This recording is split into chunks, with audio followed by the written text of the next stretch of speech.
Right, we have a repair here on the right slope. As you can see, we're all the way down low on the slope, right near the eave.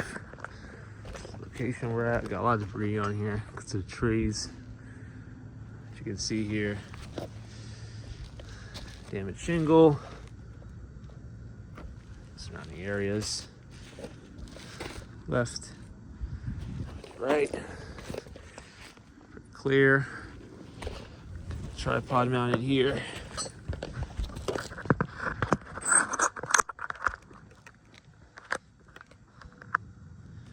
Okay, so starting off the video here. Tools I'm going to be using: standard pry bar and a roof snake. The reason why I'm using this one to unseal the shingles and take the nails out. Designated P hook, as well as how thin it is. Don't want to use this to take the nails out or unseal the shingles. It's too thick. It's not made for that. Standard hammer and some chalk. Start off, like I said, damaged shingle right here. I'm going to unseal the shingles as we start off. What I'm going to do is I'm going to put my palm over top the shingles. These are very fragile architectural shingles. I can see where the edges are right here already. Based on how it's an architectural, we know exactly where the edge of the shingle is. Because it's very fragile, I want to be careful with the tools that I use, regardless of what it is. It can go through the shingle, anything like that can happen. So I want to make sure that I'm very careful when I'm doing the repair itself. So to do that, put a little bit of pressure on top of my palm. Squeeze it in here. I'll go very carefully unseal the shingle.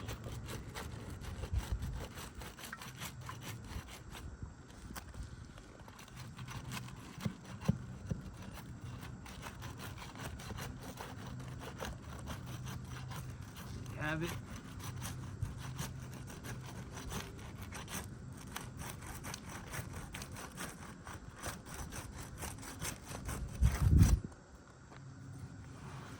Now I'll go underneath and I'll just check underneath to see if there's any material transfer, any rips or anything like that. Nothing yet, so we're good to go. Go up top row here just to keep it on the same side.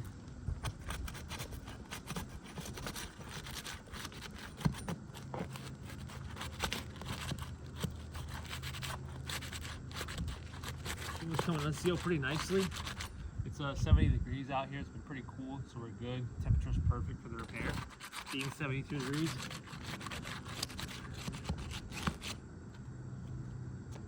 Go. Looks like this shingle here is a little over top. One of the shingles are on top of the other shingle. So we'll go underneath the first one just to get the second one off. Yeah, you can see it here.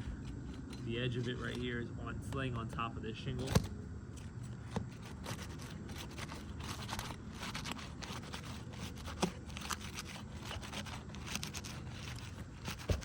Okay, my fingertips stay up.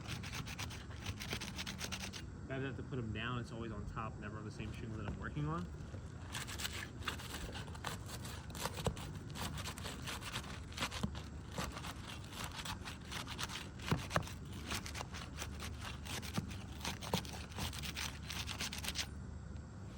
Perfect.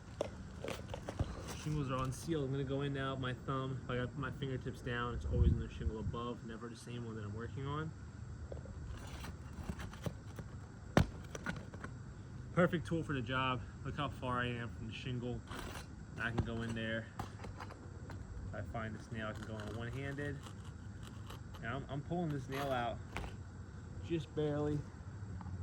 It's driven a little bit higher than you would usually see here. I'm being very careful. These are longer nails. As you can see, they're a lot longer. Main reason being it's a multi-layered architectural.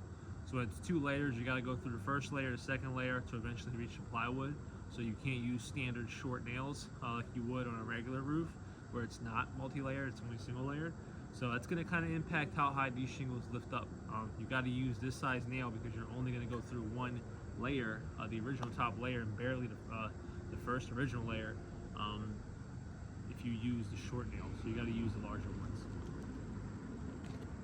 Moving on, got another nail here. A lot of times I'll just get my tool work. You can see the nail already coming out. Somebody drove the nail in between the heads here, in between the seam, which you're not supposed to do, but again, those are doing the install, not my fault.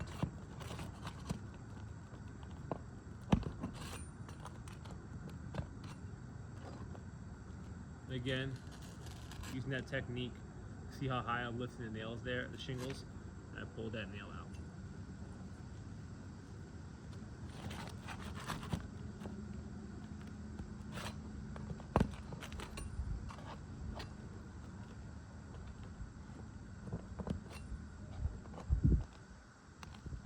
Great tool for the job. You can just go in and, like I said, scoop that nail out very nicely with this tool.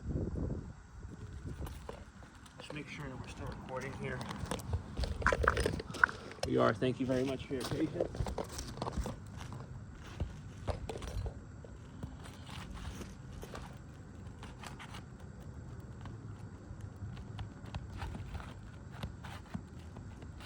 Sometimes these nails get a little stuck,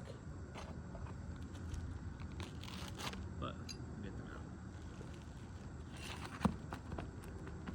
Again, look at my fingers, never on the same shingle that I'm working on.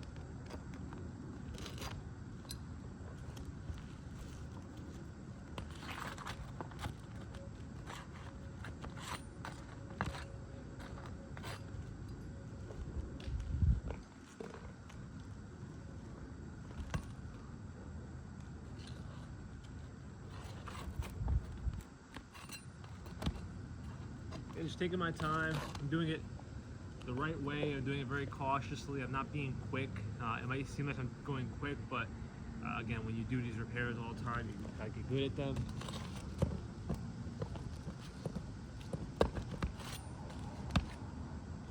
Again, you saw the height that I lifted that nail, that shingle, excuse me, only right there. That's all I needed. Okay, I believe this is the second to last nail.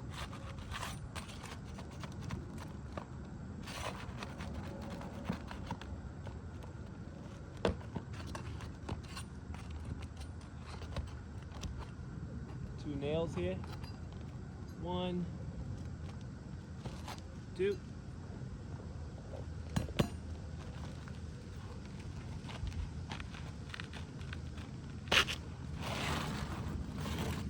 There we have it, damaged shingle. Again, this is a discontinued shingle. They don't make it anymore. They don't make the sizes anymore. And when you're operating in the middle of the roof like this, not on the corners, you know what I'm saying, you can't cut the shingle horizontally. You can cut it vertically all day long. When you cut it horizontally on a new shingle, you now affect the ability of it to stick on the roof and actually stay. So we don't want to affect the integrity of the shingle by cutting it horizontally. They don't cut them horizontally on any roof install. I've never seen it be cut horizontally. Only ever seen it cut vertically to make the shingle smaller, but never to make the shingle shorter. Again, that affects the reveal integrity and the integrity of the sealant behind the shingle at the top. We're not going to cut the shingles.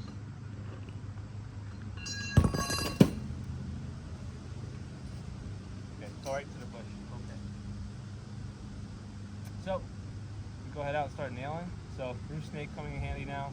Just making sure we're recording. Again, I want to show you guys what I'm talking about with these nails. You know, roof snake, that's the height of the nail. You can see, you know, it's pretty long. Standard nail goes to right about here. This one goes to here, almost double. So second layer, so 2-layer roof, you need this longer nail to go in there in order to penetrate all the way through to be able to hold it tight. So it's going to cause the shingles to lift a little bit higher than usual. Line it up with the nail line here.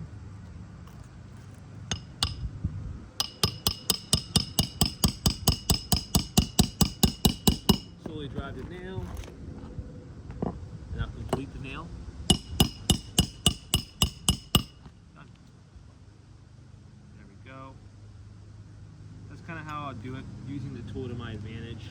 One thing that I will do differently than some other people is I will put the actual nail where the dragon's teeth are, not where they're not. So some people will put a nail right here underneath it here. I will not, because this is where the weakest point of the shingle is.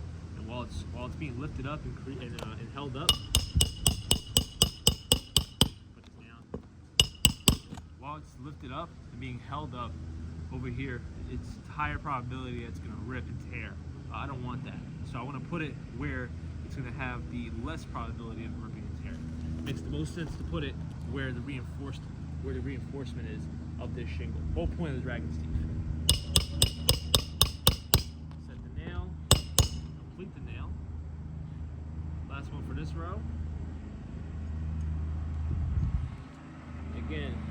maintaining a good height.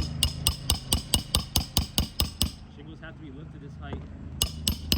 Again, unfortunately, because it's 2-layered, we got to use longer nails. That's why it's lifted a little bit higher than you would see normally. Again, 2-layered roof, we're working with what we got here. Now, unfortunately, right here, the edge of this shingle is lined up at the top here where there is no dragon's teeth. So I have no other option but to go where there is no dragon's teeth. I'm gonna go very carefully here. Go very, very carefully and slowly. This nail got bent up. Different one.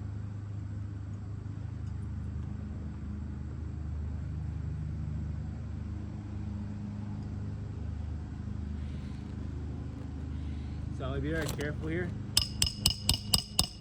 Do it pretty quickly. There we go. No rip. Thank God. Thank goodness. There's no rip. We're good to go. We're gonna keep going. Again, I'm not gonna do that unless I have to. I'm always gonna go again where the dragon's teeth is. Last nail here, and we're all set. I'll bring you guys in, show you the result. As always, really appreciate your patience.